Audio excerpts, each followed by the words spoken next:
Hola a todas y todos. Vamos a resolver la parte de biología para la guía de Área 1.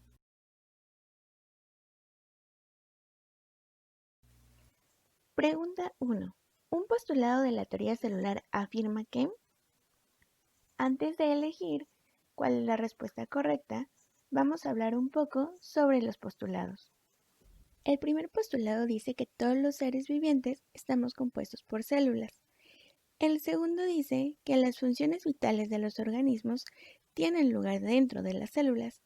Y el tercer postulado dice que todas las células que existen proceden de otras células anteriores. Entonces, de las 4 opciones que tenemos, la respuesta correcta sería el inciso D. La célula proviene de otra preexistente e igual. Segunda pregunta. Se denomina anabolismo al proceso metabólico de... Pero veamos, ¿qué es el anabolismo? Pues el anabolismo es un proceso metabólico en el que moléculas simples van a generar moléculas más complejas. Es decir, es un proceso de construcción en el que se invierte energía química que vamos a tener en forma de ATP.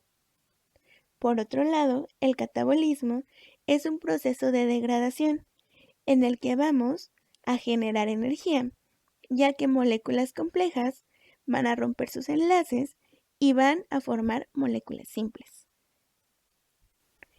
Una vez que ya sabemos lo que es el anabolismo, podemos saber que el inciso correcto es el inciso A, construcción en el que se obtienen moléculas grandes a partir de otras más pequeñas. Tercera pregunta, ¿qué producto de la glucólisis se incorpora al ciclo de Krebs? Pues bien, la glucólisis es una vía metabólica ancestral. Esto quiere decir que también los organismos más antiguos la presentaban o bien realizaban este proceso metabólico. La glucólisis tiene como objetivo descomponer la molécula de glucosa para aprovecharla como energía química, ya que está dentro del organismo. Al final de la glucólisis, además de generar energía, se forman dos moléculas de piruvato. El piruvato posteriormente va a sufrir otro proceso en el que se va a convertir en acetilcoenzima A y esta molécula entrará al ciclo de Krebs. Por lo que la respuesta correcta para esta pregunta sería el inciso D, piruvato. Justo este es el producto que se genera en la glucólisis que posteriormente va a incorporarse al ciclo de Krebs, pero ya en forma de acetilcoenzima A. Pregunta 4. Una célula presenta un número cromosómico 46XX. Al dividirse durante la mitosis, formará células con... En la pregunta dice que la célula se va a dividir por mitosis. La mitosis es un proceso de división celular en el que se obtiene dos células hijas idénticas a la original. En la imagen podemos observar cómo tenemos primero una célula con el material genético. Posteriormente, esta célula condensa su material genético y forma los cromosomas. Después los cromosomas se alinean en la placa metafásica. Posteriormente se separan en la anafase y después vemos cómo se terminan separando en la telofase y finalmente por citocinesis, para dar origen a dos células exactamente iguales a la célula original. Entonces, si la pregunta dice que la célula se dividió por mitosis, quiere decir que vamos a obtener una célula con 46 cromosomas y también sería XX.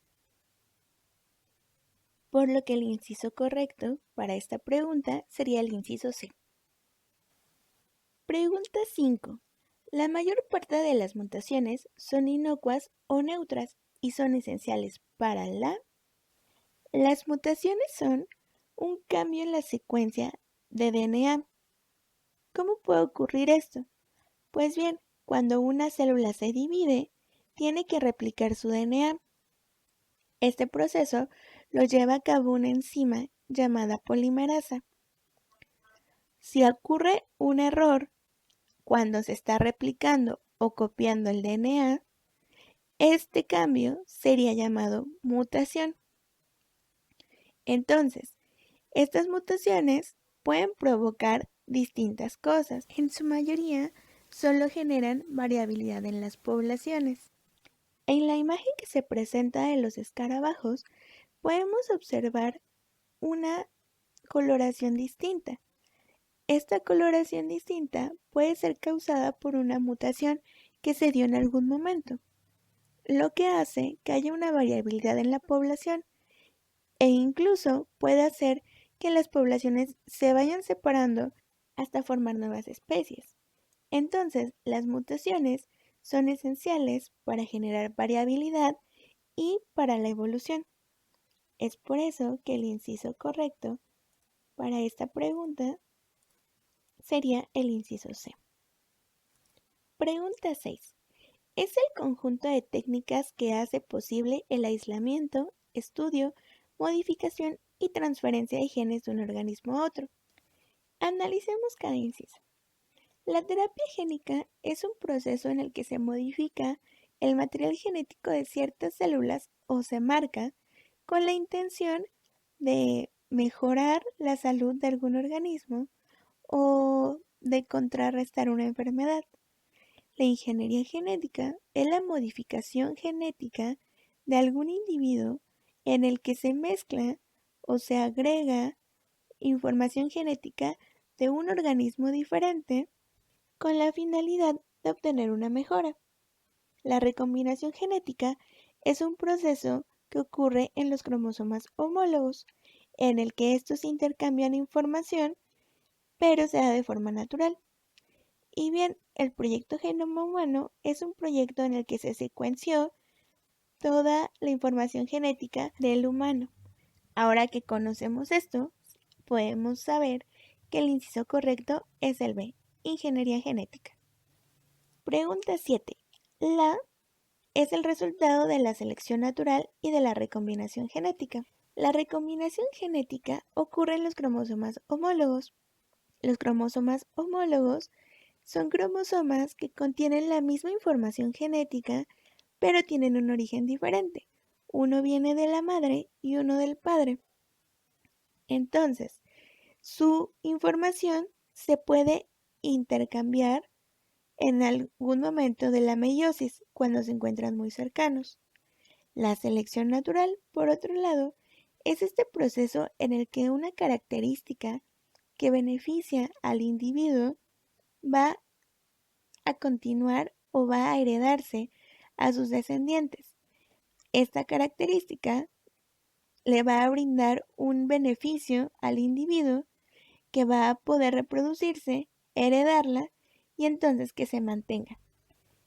Los incisos que vienen en esta pregunta son extinción, adaptación, mutación y clonación.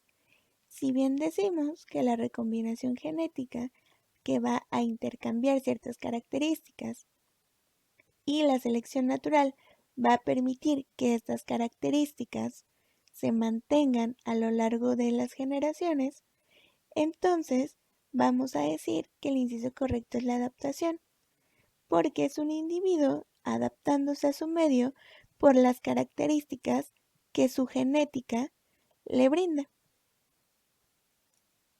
Pregunta 8. Un apéndice ciego, el vello corporal y la muela del juicio en los humanos son estructuras. En la pregunta se mencionan las muelas del juicio. Estas muelas son molares que ya no utilizamos en este momento. Nuestros antepasados sí las utilizaban debido a que su alimentación era diferente. Y entonces necesitaban más fuerza en la mandíbula para poder masticar sus alimentos. Sin embargo, a lo largo de los años, nosotros hemos modificado nuestra alimentación y ya no se utiliza tanta fuerza cuando estamos alimentándonos. A este tipo de estructuras que mantenemos, pero que han perdido su función, se le llama estructuras vestigiales. Pregunta 9. Un ecosistema es la unidad formada por factores abióticos y en la que existen donde fluye la energía y circula la materia. Pues bien, un ecosistema se compone de elementos vivos y de elementos no vivos. En este caso, los elementos vivos son llamados factores bióticos. Los elementos no vivos son llamados factores abióticos. Entre estos organismos existen interacciones. Por ejemplo, algunos animales se alimentan de las plantas que crecen ahí. Las plantas pueden crecer en ese ecosistema gracias al clima y a la temperatura de ese hábitat.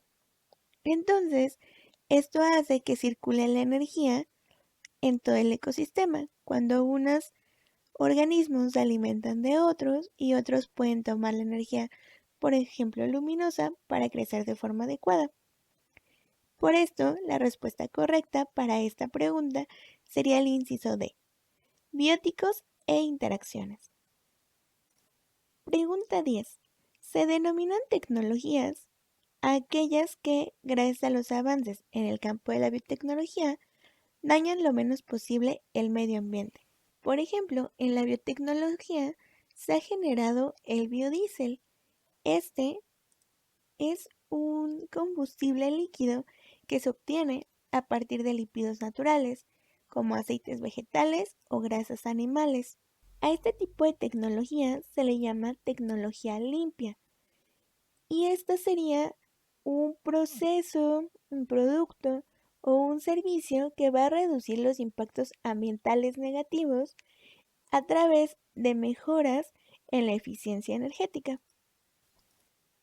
Esperamos que sea de utilidad esta resolución de la guía.